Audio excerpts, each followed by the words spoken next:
So tonight, we are starting with what should ordinarily be a bombshell in Nigeria, but nothing really moves these people as it should. However, just add it to one of the reasons why when it is your turn to stand up, you probably can use that as one of the reasons, right? And what is that? In the last 10 years, it's been reported that the NNPC Nigeria has been shortchanging Nigeria. You see, the NNPC, which is in charge of the Nigeria crude oil or the oil sector, they are also in charge of selling this crude oil, remitting the same money to the Central Bank of Nigeria for the prompt disbursement. In the last 10 years, it's been a cesspool of the worst criminals you can think of who have been in charge, and courtesy of the APC. So after reading the caption of the broadcast, read the description of as well, because that's not the only thing we're talking about tonight. Then like the broadcast, share it, invite your friends, invite your not so friendly friends, and tell them all, Ego is live. Also tonight, we are going to go to Kaduna, where Tifnumbu was actually shown the real feeling of the people rather than the sycophants, the hypocrites around him, these praise singers. You know, people were mad enough that they almost attacked Tifnumbu physically today. But for those who didn't get to the venue, they took their own anger out on the colorful banners, posters, you know, billboards, praising Tifnumbu, and at the same time praising Ubasani, talking about 2027. So people had them demolished, destroyed. I'll share that with you. And it's not just in Kaduna. Same thing happened in Kano for some reason. Same action. Well, maybe for different reason though, because it's almost like the same reason where they had anything APC or Tifnumbu vandalized. Just 2 days or 3 days ago, the people of Kwale in Delta State were attacked by the Nigerian army and the Nigerian police for celebrating 16 years of darkness that they've last seen the electricity last. Like they've last seen the electricity. 16 years. So they too took out their own anger on every available billboard, political billboard around them, destroyed them. All of these angers, right? They are brewing, and they are also pointers to let you know that it is just going to take a tiny spark. You see, Nigerians have witnessed wars of the wars, and they have been promised that the worst is yet to come. So meaning they are bottling up their frustration, their anger and all that. So the day that everything is going to go up in smoke, it may just be something so pedestrian that everybody will be wondering, how did that bring down this hegemony, this establishment? You and I will be here to remind ourselves that all this built up, the criminal politicians, they didn't care, because to them, it will never happen. Also today, the sham trial of Mazi Nnamdi Kanu, the prosecution who has been in the news in the last 3-4 weeks, they have closed their case today, which even us, not present in court, can tell you how, like, tissue of evidence, like how tissue of a paper, they pretty much, their evidence, it's not worthy of the paper they possibly write them on. So it's been trashed partly, right? So we're going to touch that this evening, because in another 1 month, it will be expected of Mazi Nnamdi Kanu's legal team to put up their own defense. And then, get to hear what the court had to say, or the judge had to say after that. So tonight, I've got a wrap for you on that. So I kind of come loaded, but let's see how far that takes us. And eventually we'll have a chance of taking calls tonight. Let's start with this discovery, which in itself, apart from the drama or the love or the size that will follow, yeah, we kind of believe that nothing will happen. So let me give you the backstory again. So the NNPC in Nigeria, right, under APC, they have shortchanged Nigeria so much that people have grown sort of like, disinterested, so to say. Usually you will see in Nigerian newspapers, they will tell you how much crude oil Nigeria sold, how much money they made from it, how much of that money is shared, and who got what and when. That used to be a thing. But when the APC came to power 10 years ago, that stopped. And then the total desecration, pillaging of that sector began. So what was that? NNPC suddenly no longer remits money because they were using the money to pay for subsidy. Guess who they are paying the subsidy to? To themselves. Because when Bokuwari came in, they ended up like giving the sole import license to import fuel to Nigeria to NNPC. And that got so abused that these guys were just writing invoices and cashing out while telling Nigeria, right, that the reason why they were not remitting money per se was simply because they were using the money to pay for subsidy. And how did that come by? When these guys were in the opposition, Goodluck Ebere Jonathan removed subsidy in Nigeria. And suddenly, the price of petroleum jumped from 87 naira to 140 naira or so. All hell broke loose by these guys. You know the story. So Jonathan reversed that. However, when they came in, meanwhile, rather, when Jonathan was there, right, Nigeria was paying, when Nigerians were buying a liter of petroleum for 87 naira per liter, Nigeria was paying the subsidy yearly of between 200 and 255 billion naira. The highest Jonathan paid for subsidy, right, throughout his time was 700 billion naira. So when Bokuwari came, they said subsidy was a scam. Who are they paying it to? The difference between Bokuwari and Jonathan is that Jonathan shared the license to his friends, his pals.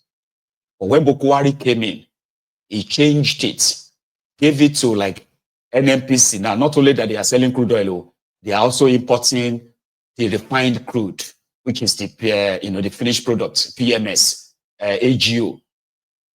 Now they were running this. It was now like me, right? I am the importer, and I'm also the regulator, and I am also the buyer. In that regard, NNPC under Kyari worked it in a way that where the Nigerian subsidy payment jumped from 700 billion naira a year to over 5 trillion naira a year. And guess what? Nigerians continue to pay more for it. They removed their subsidy several times, right? So when Bokuwari was done, Nigeria became bankrupt. Why? Because for like 8 straight years, NNPC under Bokuwari did not remit money to, the sale of crude oil money to Nigerian cover, probably more than 5 or 6 times. There was a time it was in the news that for straight 18 months, they did not remit a dime, a tiny dime to Nigeria cover. And this was why, meanwhile, that was going on, they were also stealing the Nigerian crude oil. That jumped under Goodluck Jonathan, right? Nigeria was losing between 40 and 50,000 barrels of crude oil every day. their production stood at around 1.4, 1.3 million barrel a day, right?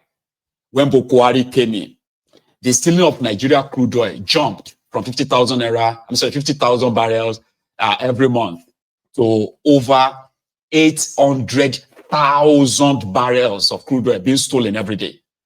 Like people were bringing in ships to Nigeria. They will batch their ship next to any oil rig or anywhere. They will tap the crude and they will sail out of Nigeria water.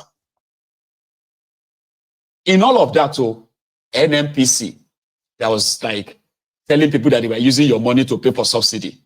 Yeah? Boko Haram and the Mele, they were printing money to pack it because they need to share money to the states. At the end of the day, Boko Haram printed 27.5 trillion naira. 27.5 trillion naira.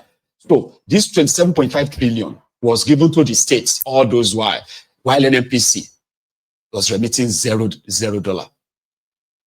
But they are patching it up. In the process, they still went on to go and take a loan of $4 billion to revive Nigeria refineries. Today, you know the result, Abi? $4 billion. Boko Haram printed $50 billion. That's the value of the 27.5 trillion naira Boko Haram printed in 8 years. Until this guy said, we're probing it now and discovered that, in fact, if NNPC had been remitting the money, they did their account audit. When they check all their book, NNPC management or whatever, they are there now. They signed off that everything was fine until these senator guys found the discrepancies, and it's not a small discrepancy. Over 200 trillion naira was not remitted to Nigerian cover. It's there in their own audits. But guess what? Now, Nigeria, what do you want us to do about it? Just like some of you are watching right now and be like, well, that country, what do you need to do about it? I'm not going to be angry or mad. No. Right? Now, listen to the guy himself. Please tell the committee what exactly happened.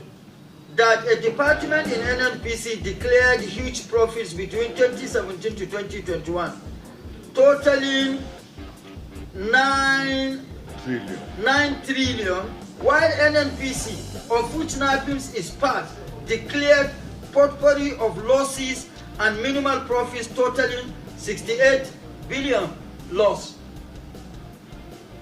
I hope you understand. NAPIMS, as a department or division of NNPC, within the period 2017 to 21, declared profit of 9 trillion naira, while NNPC,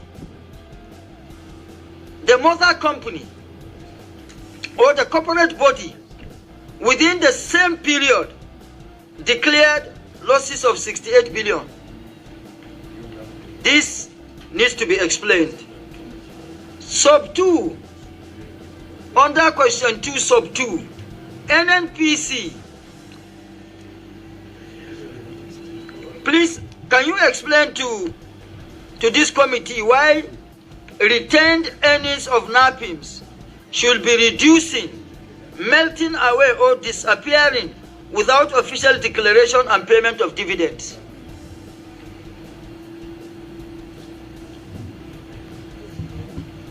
As at 31st December 2016, NAPIMS had retained earnings of 8.4 trillion, and that can be seen on page 58 of NAPIMS 2020 annual financial statement. We are NNPC and external auditors are here because of discrepancies that we have discovered from their audited financial statements, which is in the public domain already.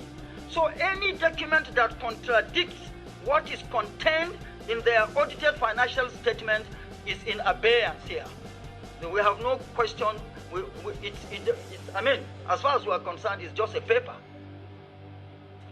We are not even looking at that, because the issues are all on, about, and around their audited financial statement. Otherwise, the external auditors wouldn't have been here. Yeah, so we have the audited financial statement, which is already in the public domain. The figure of the accrued expenses are 103 trillion, while the figure of the receivables is 107 trillion.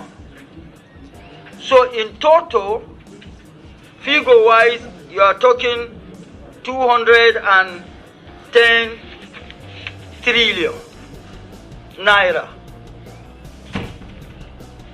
The 103, 102, and the 107 essentially are made up of JV cash calls that had been requested by the JV operators and JV cash call payments that have been made by NNPC, which were yet to be reconciled because the governance procedure was not done at the time.